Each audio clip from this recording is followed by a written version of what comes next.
I'm looking at the most embarrassing maneuver by some of your Republican colleagues I've seen in a long time. They cave in on a $1.7 trillion spending spree, more than half of which, much more than half of which, has nothing to do with keeping the government open. Nothing at all. It's, let's see, be safe, be friendly highways. It's research on all sorts of other things that I have no idea what it's for, salmon populations in the Northwest.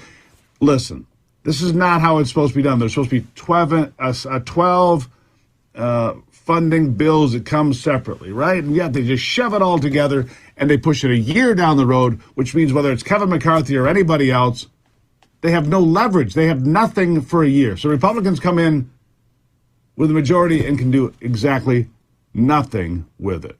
Brilliant. Well, some of the Republicans got exactly what they wanted. That's the scary part here. And this is why I think voters get so frustrated with exactly where Republicans are.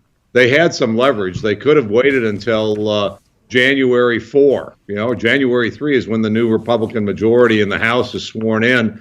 They could have waited until, funded, hey, we're going to fund it for another 2 weeks to January 3, and then we'll let the House Republicans try to put an imprint on it. But the bottom line is there's enough Republicans in both. Well, you don't need them in the House, but there were, 18 Republican senators who voted for this monstrosity.